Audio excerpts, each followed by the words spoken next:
Mari kita semua masuk dalam doa. Bapa dalam surga, terima kasih Tuhan Engkau beri kesempatan kami datang kepada Engkau. Kami ingin memandang kepada Engkau, memandang kepada firman Tuhan supaya kami dapat belajar. Tolong hamba Engkau penuh kekurangan ini. Tolong kami semua dapat mengerti. Dalam nama Tuhan Yesus Kristus kami semua berdoa dan bersyukur. Amin. Silahkan duduk. Puji Tuhan, Shalom.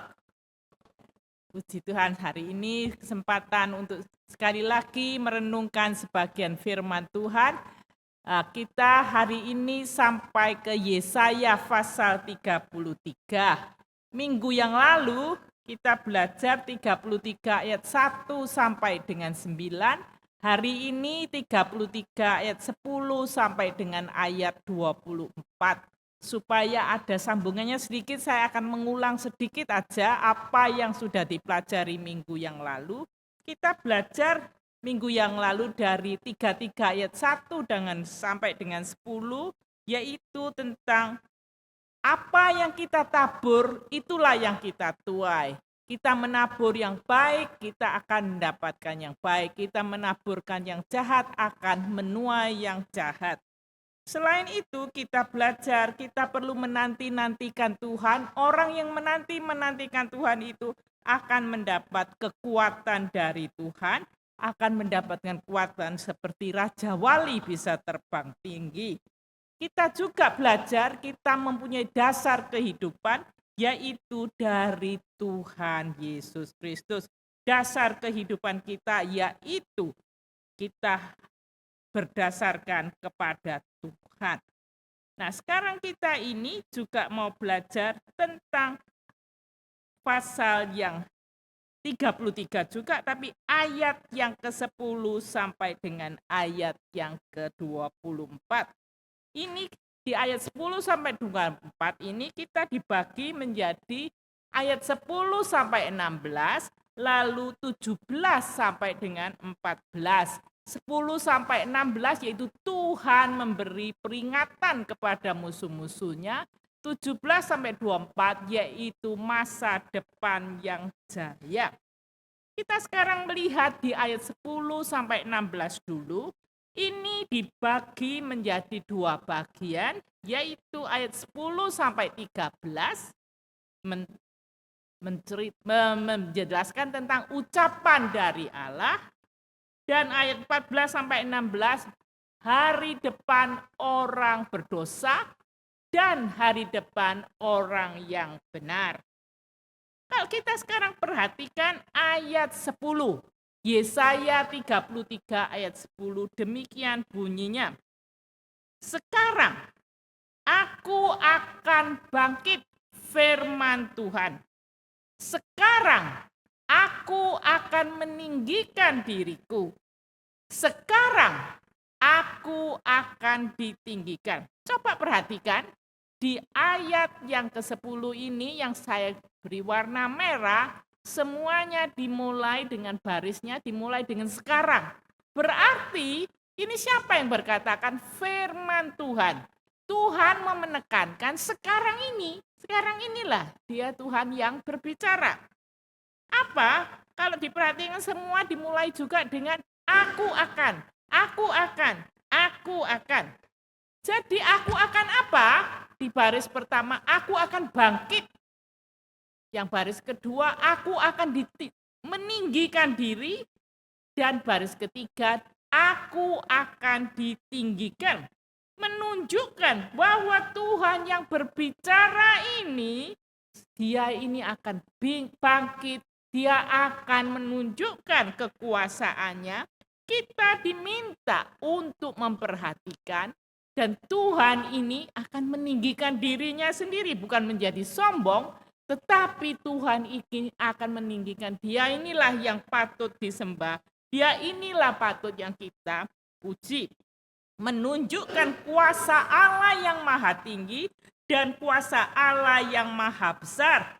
Tidak ada yang bisa melampaui kuasa Tuhan yang maha tinggi dan maha besar ini. Tuhanlah yang tertinggi, kita patut menyembahnya. Nah, ini apa yang akan diberitakan di ayat-ayat selanjutnya? Tuhan yang maha besar dan maha tinggi ini. Apa yang diberitakan?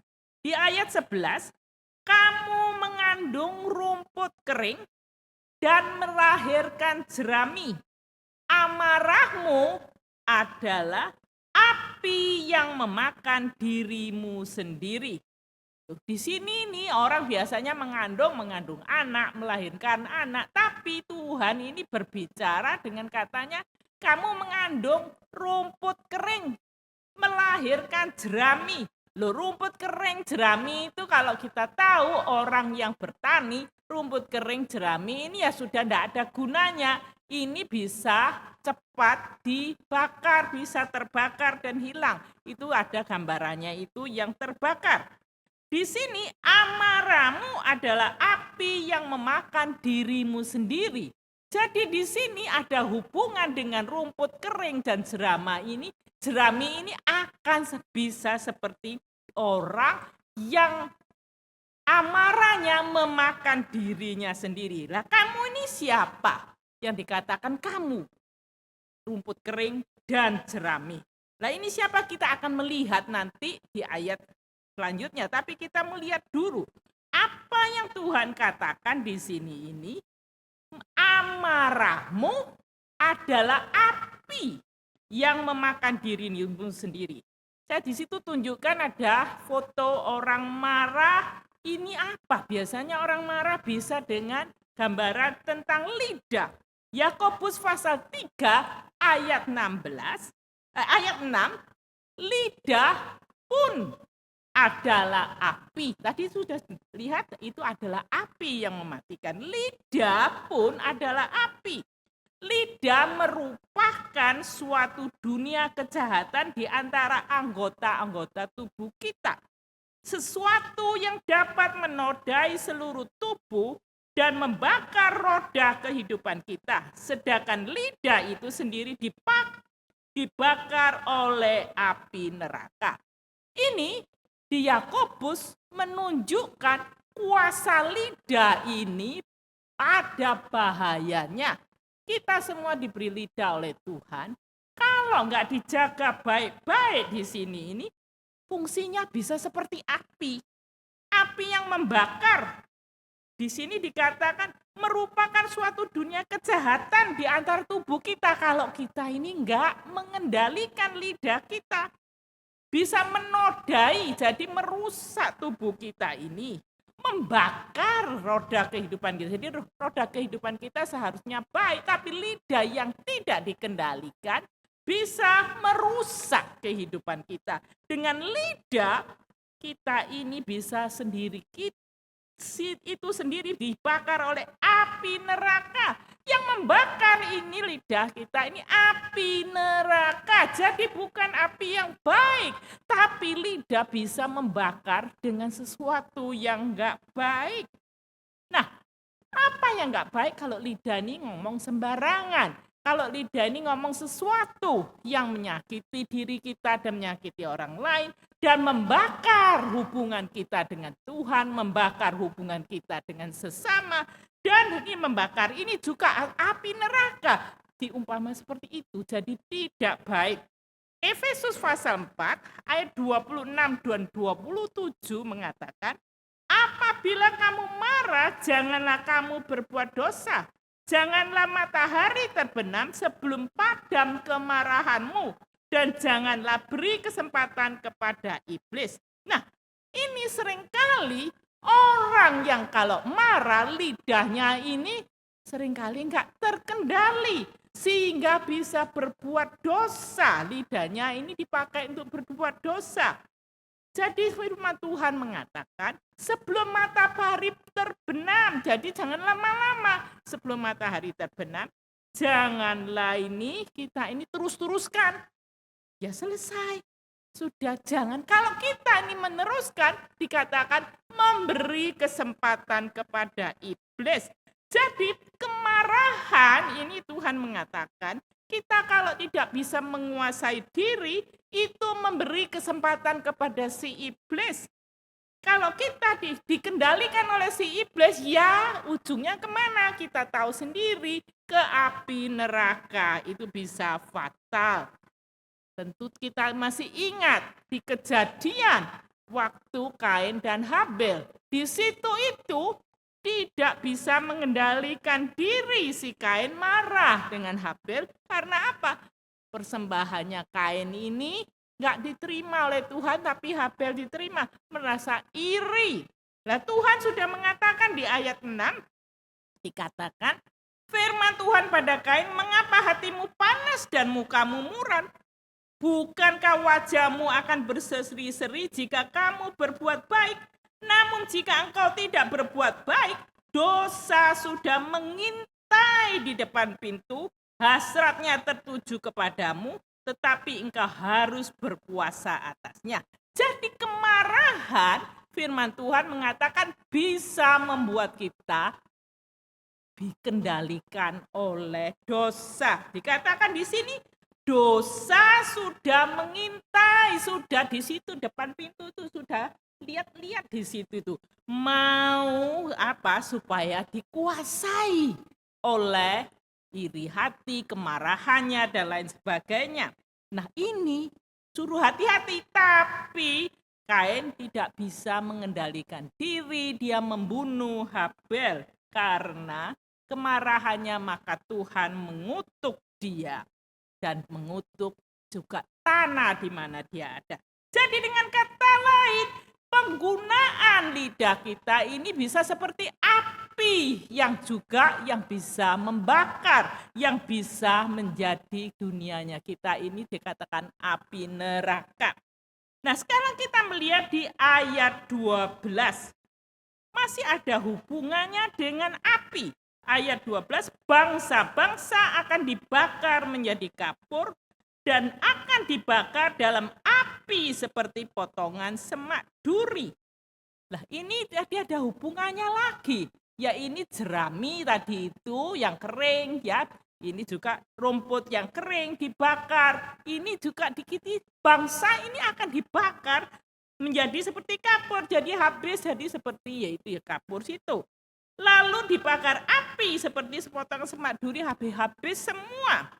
Jadi kemarahannya ini bahwa ini bisa memakan dirinya sendiri, tadi itu disebutkan di ayat yang ke-10.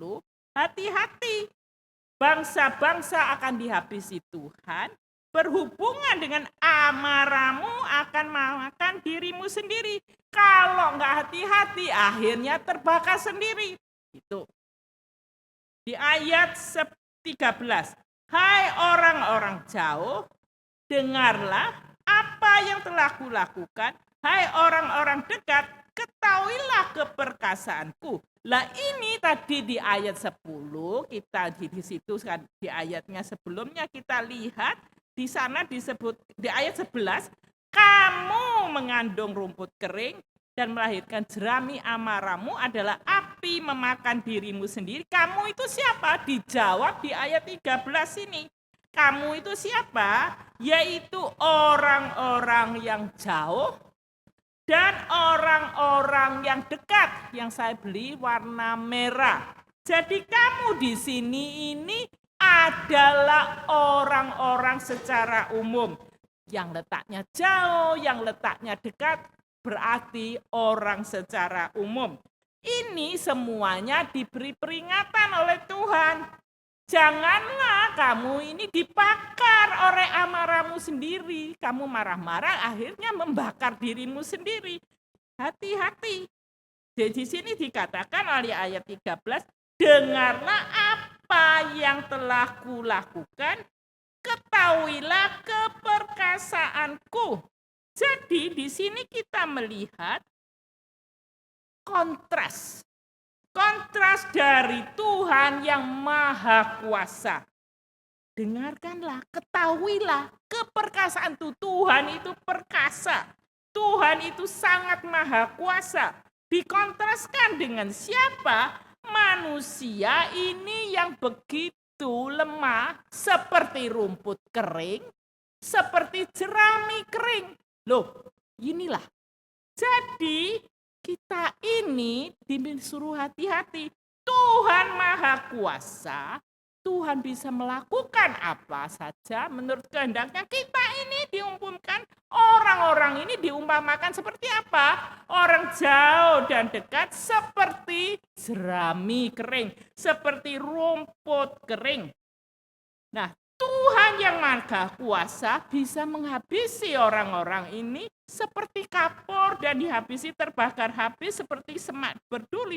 Kalau kita nggak hati-hati, kalau kita ini nggak bisa mengendalikan marah kita sendiri, akhirnya kemakan oleh amarahnya. Dengan dari sini kita belajar, kita jangan kemakan amarah kita sendiri. Akhirnya mau marah pada siapapun, lalu kemakan sendiri kita yang kena dampaknya. Nah, sekarang kita melihat di ayat 14 sampai dengan 16. Ayat 14 mengatakan ini tentang hari depan orang yang berdosa dan hari depan orang yang benar. Orang pada umumnya ada orang berdosa, ada orang benar. Nah, ini apa yang orang berdosa dan benar? Dikatakan di ayat 14, orang-orang yang berdosa terkejut di Sion, orang-orang murtad diliputi kegentaran. Mereka berkata, siapakah di antara kita yang dapat tinggal dekat api yang menghanguskan ini? Siapakah di antara kita yang dapat tinggal dekat perapian yang abadi ini?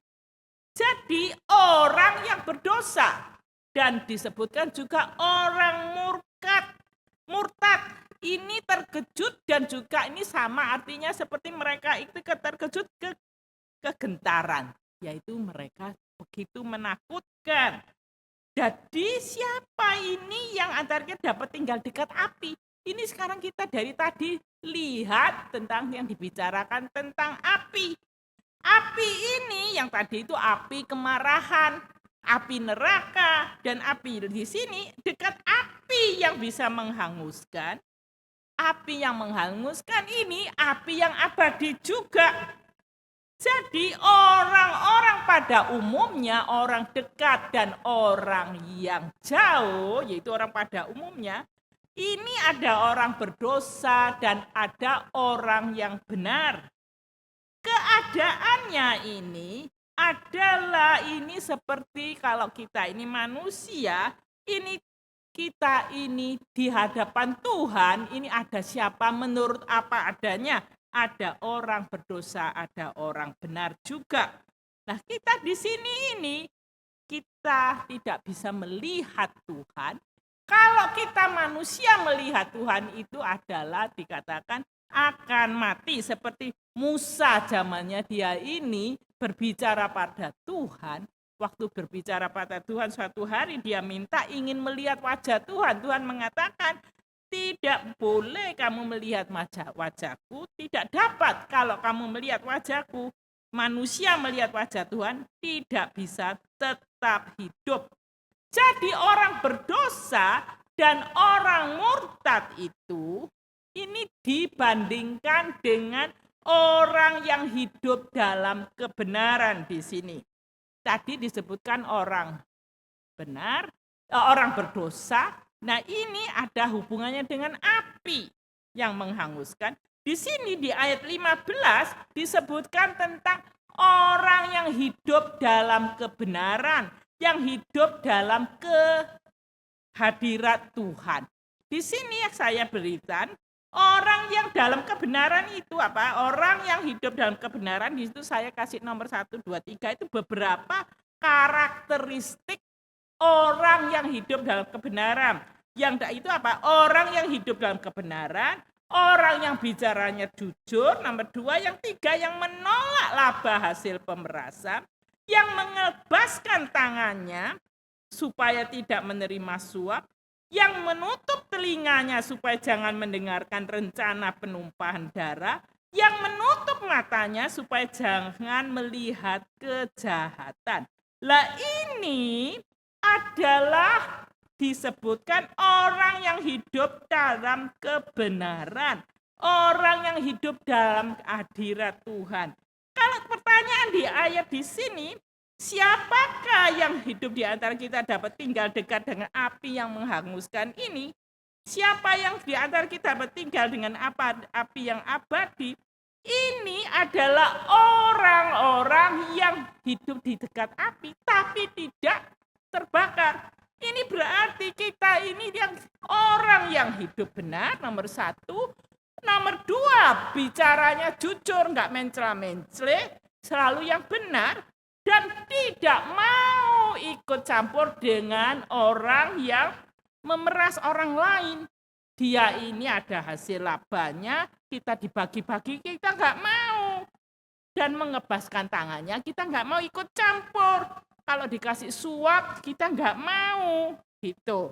Dan menutup telinganya, kita nggak mau kalau diajak bersama ayo menumpahkan darah, kita berbuat sesuatu yang jahat, ayo kita mau bersama-sama merencanakan kejahatan.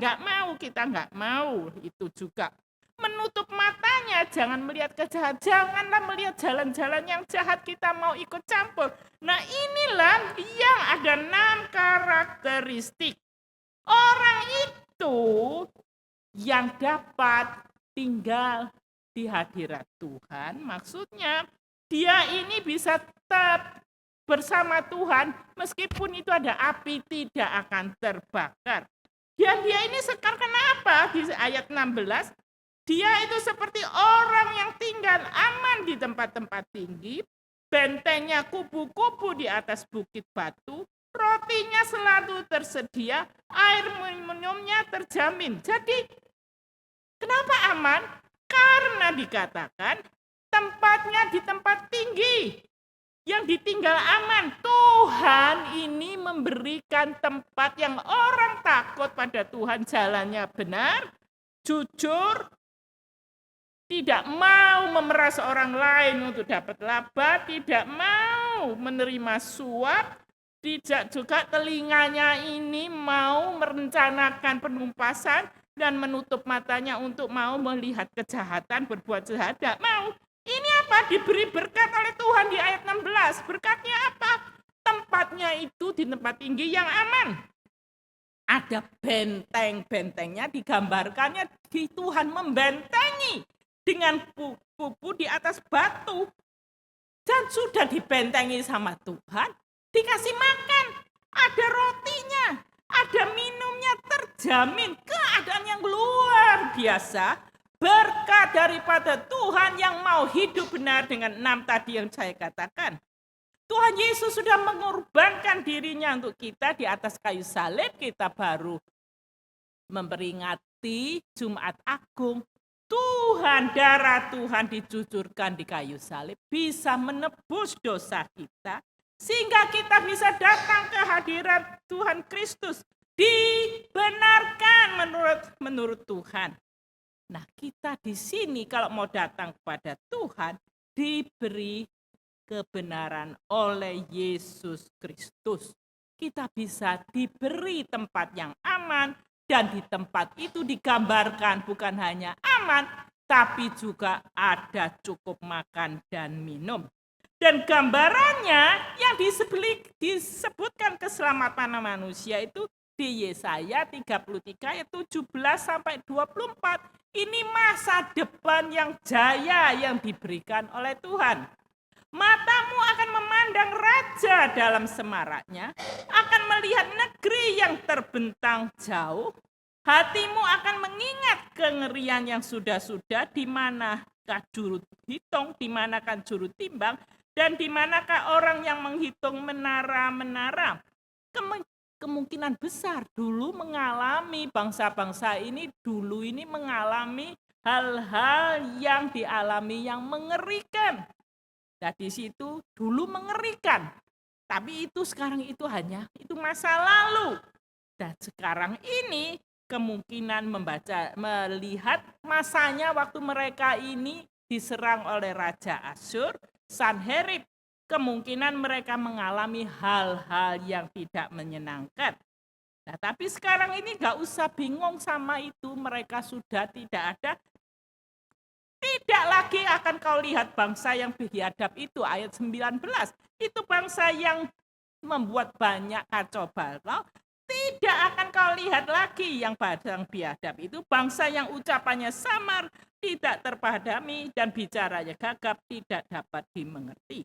Inilah janji Tuhan yang diberikan kepada umat Tuhan yang mau datang kepadanya. Janji Tuhan yang mengatakan, ini yang orang yang bangsa yang tidak baik, yang menyerang umat Tuhan, yang menekan umat Tuhan ini, mereka ini di manakah? Gak dilihat lagi, berarti sudah diambil oleh Tuhan. Kalau itu nggak bisa dilihat, sekarang harus memandang apa? Di ayat 20, pandanglah Sion, kota pertemuan raya kita, matamu akan melihat Yerusalem, tempat kediaman yang aman, kemah yang tidak berpindah-pindah, patoknya tidak dicabut untuk seterusnya, dan semua talinya tidak akan putus. Di sana Tuhan itu sungguh mulia bagi kita, seperti tempat yang penuh sungai dan aliran yang lebar. Perahu dayung tidak melaluinya dan kapal besar tidak menyeberangnya. Ini tempat yang indah yang disediakan.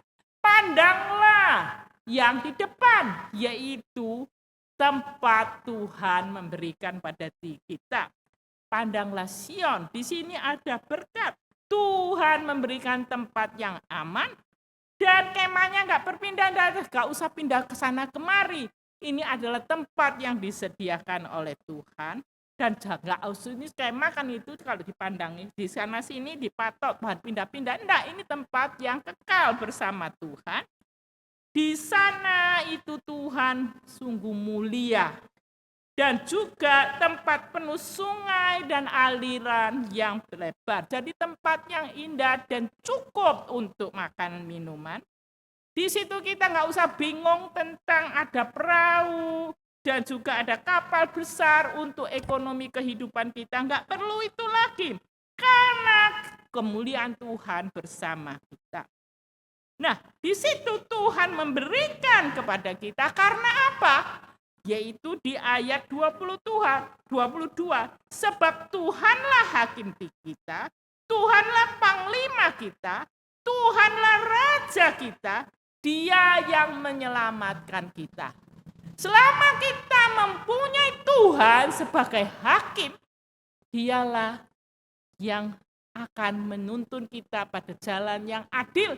Tuhan menuntun kita, Tuhan panglima, Tuhan yang maha kuasa yang berjalan di depan kita. Dialah ini yang menuntun kita, yang dengan peperangan di depan kita, Tuhan bersama kita.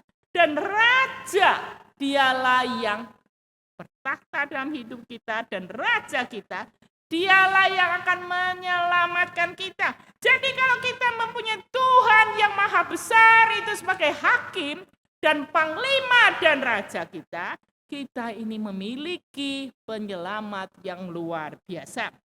Dikatakan di ayat 23, tali-talimu sudah kendur, tidak dapat mengikat teguh tiang layar di tempatnya, tidak dapat membentengkan ayat. Nah di sini ini berarti kalau Tuhan kembali tali kita sendiri nggak bisa, tapi Tuhan yang akan memberikan kita ini tali yang kuat. Dikatakan kalau Tuhan yang sudah menjadi hakim, panglima, dan raja kita, keadaannya seperti apa? Di ayat yang 23 bagian B. Pada waktu itu orang akan membagi-bagi banyak rampasan, dan orang lumpuh pun akan mengambil jarahan. Tidak seorang pun yang tinggal di sana akan berkata, aku sakit, dan semua penduduknya akan diampuni kesalahannya. Jadi keadaannya kalau Tuhanlah sebagai hakim, Tuhan yang menentukan mana yang benar dan mana yang salah menurut kedaulatannya, menurut firman-Nya. Kalau Tuhan itu panglima kita, Tuhan yang memimpin menuntun kehidupan kita, melawan kita, membantu kita, melawan kedagingan kita, melawan si iblis yang mau mengendalikan kita, kemarahan kita bisa dibantu. Sebagai raja, Tuhan yang memerintah dalam hidup kita. Keadaannya apa? Digambarkan di ayat yang tadi 23b seperti apa? Orang membagi-bagikan rampasan. Saking rampasan perang menang, jadi rampasan buaya dibagi-bagikan semua supaya bisa menikmati. Keadaannya juga sampai orang lumpuh pun yang jalannya susah, nggak usah bingung, dia pun akan mendapatkan itu jarahannya dari rampasan perang. Dan dikatakan di situ itu tidak ada seorang pun yang berkata aku sakit. Dan kita ini diampuni. Jadi keadaannya kita ini kalau Tuhan memerintah, nanti ini di surga sana tidak ada orang sakit. Tidak ada orang yang sakit lagi, Tuhan sudah menyembuhkan. Di sini Tuhan juga sudah mengampuni dosa kita. Tuhan juga memberikan apa yang kita butuhkan itu banyak sekali. Seperti membagi-bagi banyak rampasan. Dan orang-orang ini, apapun bentuk tubuhnya, dia ini disable atau tidak, sudah mendapatkan dari Tuhan. Jadi ini adalah keadaan bagaimana kalau kita memiliki Tuhan sebagai hakim. Memiliki Tuhan sebagai panglima kehidupan kita. Memiliki Tuhan sebagai raja kehidupan kita. Tuhan memberkati. Kiranya kita hari ini belajar mau menjadi anak-anak Tuhan yang mau menyerahkan diri kita pada Tuhan. Biarlah Tuhan sendiri yang menentukan mana yang benar, mana yang salah. Kita nggak usah marah-marah terus-terusan. Tadi disebutkan janganlah marah-marah seperti itu. Tuhan yang menentukan mana yang benar, yang salah. Kita nggak usah ribut sendiri. Dan biar Tuhan yang memimpin kehidupan kita. Dan Tuhan sebagai raja yang membantu kita. Nah, kita ini akan belajar. Lalu kita pertanyaan nanti beberapa pertanyaan ini nanti kita akan melihat. Yaitu bagaimana kita dapat mengendalikan kemarahan kita. Sehingga tidak membakar diri kita sendiri. Apa yang harus kita lakukan kalau hatinya ini lagi nggak senang? Gitu bagaimana kita ini bisa mengendalikan orang di dunia ini tidak ada yang sempurna. Kita sendiri pun nggak ada sempurna. Tapi kita belajar bagaimana janganlah kita ini dikendalikan oleh kemarahan. Pertanyaan kedua, bagaimanakah kita dapat hidup dengan memiliki 6 karakteristik orang-orang yang tinggal dekat di hadirat Tuhan. Tadi 6 karakteristik itu apa? Masih ingat enggak? Ayo, masih ingat enggak apa tadi itu 6 karakteristik? Ayo, saya diberitahu, ingat enggak? Satu itu apa? Orang yang jalannya apa? Sudah lupa? Jalannya dalam kebenaran. Lalu apa? Bicaranya apa? Jujur. Yang ketiga menolak apa? Laba yang bagaimana? Laba yang enggak apa-apa, tapi kalau laba hasil pemerasan. Yang keempat, mengebaskan tangannya enggak menerima suap sana sini ya. Kita enggak menerima suap, enggak mau. Lalu menutup telinganya kita tentang apa? Orang yang merencanakan mau menumpas orang lain, mencelakakan orang. Kita enggak mau mendengarkan, enggak mau ikut campur tentang itu. Lalu yang keenam, menutup matanya tentang apa? Melihat kejahatan, kita berbuat jahat, kita enggak mau. Nah itu, lalu bagaimanakah kita bisa seperti itu? Milatnya Tuhan menolong kita, tuh kita mengubah hidup kita, supaya kita diberkati Tuhan. Kita akan nyanyi satu lagu. Lagu ini dinyanyikan oleh Pak Niko. Nah ini tolong ini teman-teman saya ini enggak ujilah aku Tuhan. Hatiku nih ujikan aku supaya seperti apa. Saya enggak pintar nyanyi ini. Saya butuh teman-teman membantu nyanyikan lagu ini. Saya senang kata-katanya. Ini yang bagus ya. Ujilah aku. Ya Mbak Bin akan bantu saya. Teman-teman bantu saya juga ya. Kita nyanyi, lalu berdoa, lalu kita diskusi.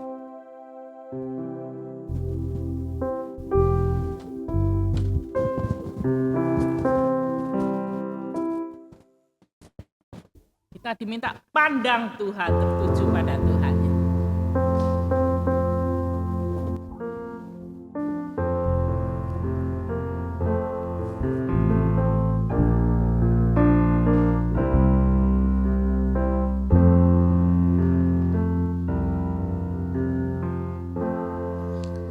Ujilah aku Tuhan, cobalah aku Tuhan, selidiki batinku dan hatiku, mataku tertuju padamu. Aku cinta padamu Tuhan. Aku rindu hadirat-Mu Tuhan. Aku ingin selalu dekat padamu, menikmati kehadiran-Mu. Ku nyanyi Hosana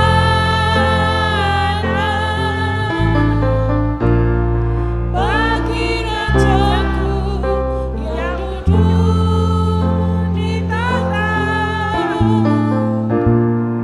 Aku muliakan dan ku agungkan, Kau layak disembah.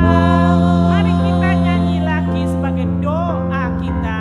Kita nyanyikan agak cepat sedikit ya. Yuk.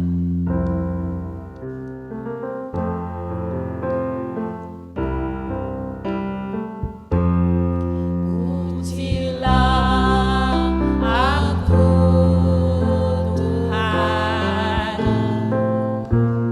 cobalah aku Tuhan, Tuhan, selidiki hati kita bagaimana. selidiki batinku dan hatiku, mataku tertuju padamu. Aku cinta padamu Tuhan. Aku rindu hadirat-Mu Tuhan. Aku ingin selalu dekat padamu, menikmati kehadiran-Mu. Ku nyanyi Hosana Raja kita, bagi Rajaku yang duduk di tahta. Aku muliakan dan ku agungkan, Kau layak disembah. mari kita berdoa. Bapa dalam surga, terima kasih Tuhan.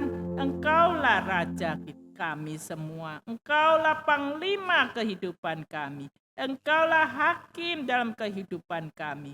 Tuhan, tolong kami Tuhan. Ujilah kami. Ujilah kita kami masing-masing. Kalau ada hal-hal yang perlu diperbaiki, terutama dalam pengendalian kemarahan kami masing-masing. Tuhan, tolong kami Tuhan, supaya kami dapat memuliakan nama Tuhan, supaya kami tidak hangus oleh kemarahan kami sendiri.